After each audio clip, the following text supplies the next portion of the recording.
পিংলায় STF এর হাতে গ্রেপ্তার দুই পাক গুপ্তচর।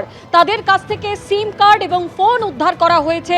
বেঙ্গল এসটিএফ এই দুজন পাক গুপ্তচরকে গ্রেপ্তার করেছে। বিভিন্ন তথ্য, ছবি ও ওটিপি পাকিস্তানে সরবরাহ করত এই দুজন, খবর এসটিএফ সূত্রে। দুর্নীতির অভিযোগে উলুবেড়িয়ায় তৃণমূল কাউন্সিলরের বাড়িতে বিক্ষোভ দেখালেন স্থানীয় বাসিন্দারা। উলুবেড়িয়া পুরসভার 9 নম্বর ওয়ার্ডের তৃণমূল কাউন্সিলর রীতা বন্দ্যোপাধ্যায় সরকারি প্রকল্পের টাকা তিনি আত্মসাৎ করেছেন বলে অভিযোগ এলাকাবাসী। আমি নাকি 40 জনকে নিয়ে আপনার বাড়ি ভাঙ। দেখুন, আজ বলে নয়, আজকে আমার ওই খুড়শ্বশুর উনি 7.5 বছর পেনশন পাননি। তো শুধু কেস, আমার খুড়শ্বশুর ওনারই পার্টির কাজ করতেন, ওনাকে প্রোটেকশন দিতেন। সবচেয়ে বড় কথা, উনি তো সই করতে জানতেন না। সেই সইটা পর্যন্ত আমার খুড়শ্বশুর শিখিয়েছে। বাড়িতে গিয়ে পর্যন্ত অত্যাচার করেছেন উনি। উনাকে কিছু বললেই তো উনি কেস দিতেন। কতজনকে কেস দিয়েছে আপনি জানেন? ধারণা আছে ওনাকে রেপ কেস দিয়েছে, ধারণা আছে। উনি শুধু কেস দিয়েছেন,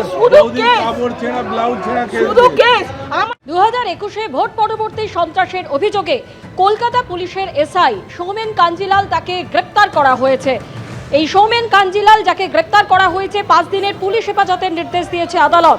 সৌমেন কাঞ্জিলালের ছেলে সম্বিত কাঞ্জিলালও গ্রেপ্তার বারাসাত 1 নম্বর পঞ্চায়েত সমিতির সদস্য রাজু দত্ত। কাশিমপুর গ্রাম পঞ্চায়েতের তৃণমূলের প্রধান মেঘনাথ দাসও গ্রেপ্তার। কলকাতা পুলিশের এসআই সৌমেন কাঞ্জিলাল আইএনটিটিইউসিরও নেতা। বারাসাত কোর্টে তোলার সময় ধৃতদের দেখে চোর চোর স্লোগান দেওয়া হয়। দক্ষিণ 24 পরগনার মহেশতলায় ধৃত 2 তৃণমূল কর্মীকে কোমরে দড়ি বেঁধে এলাকায় ঘোরালো পুলিশ। ধৃত তৃণমূল কর্মী শেখ বাপ্পা জাহাঙ্গীর হাজিকে এলাকায় এভাবেই ঘোরালো পুলিশ। ধৃতদের বিরুদ্ধে ভোট পরবর্তী হিংসা, খুনের চেষ্টা, জমি জবরদখল সহ একাধিক অভিযোগ রয়েছে। 2 ধৃত তৃণমূল কর্মীকে দেখে চোর স্লোগান দেন স্থানীয় বাসিন্দারা।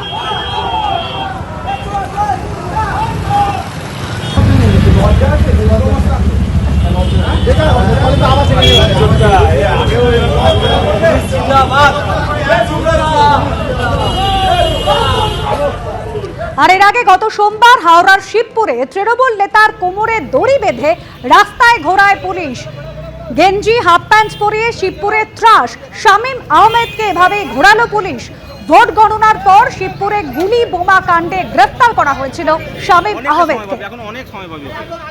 আপনারা দেখলেন পাটক্ষেতের মাটির নিচ থেকে একেবারে গুপ্তধনের হদিশ। প্রচুর টাকার বস্তা উদ্ধার হয়েছে, ট্রলি ব্যাগ পাওয়া গেছে। কিন্তু এই টাকার উৎস কি কারণে তৃণমূল নেতা এইভাবে মাটির নিচে টাকা লুকিয়ে রেখেছিল? সরাসরি কথা বলবো। আবির দত্ত আমাদের সঙ্গে রয়েছেন। আবির, গ্রামবাসীদের অনেকে অভিযোগ করছেন যে আবাস পাইয়ে দেওয়ার নামে নাকি কাটমানি নেওয়া হতো।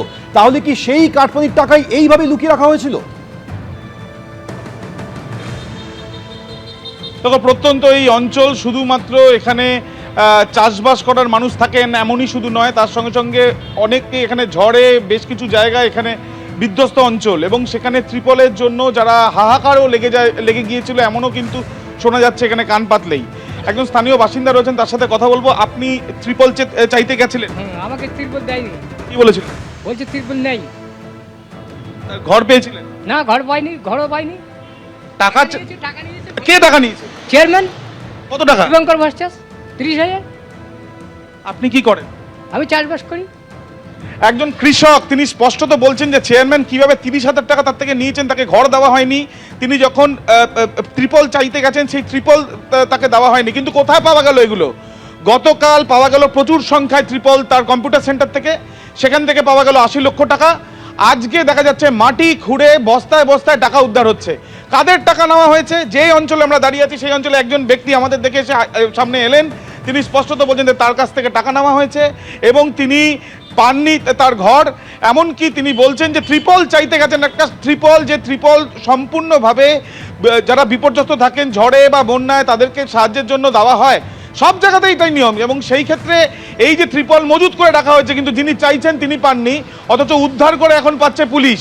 এতদিন ধরে পাওয়া যায়নি তার এইসব ত্রিপল। এবং শুধু তাই নয়, গুপ্তধন, টাকার পর টাকা, বস্তায় বস্তায় টাকা, অথচ সাধারণ মানুষের 30,000 টাকা নিয়েও তিনি ঘর পাননি। অর্থাৎ বোঝা যাচ্ছে যে কিভাবে এই যে টাকা নেওয়া হয়েছে, টাকা মাঠে একেবারে পাটক্ষেত, এই যে রাস্তা আমরা দাঁড়িয়েছি এখান থেকে প্রায় 2 কিলোমিটার দূরে, সেই পাট খেতে বস্তার মধ্যে করে মাটি খুঁড়ে রেখে দেওয়া হয়েছে। অর্থাৎ এই যে পরিকল্পনা, সেই পরিকল্পনা কতটা মারাত্মক এবং সাধারণ মানুষের অধিকার কিভাবে হরণ হয়েছে সেটাই কিন্তু পরতে পরতে স্পষ্ট হচ্ছে। আবির, ধন্যবাদ। এবিপি আনন্দ, এগিয়ে থাকে, এগিয়ে রাখে।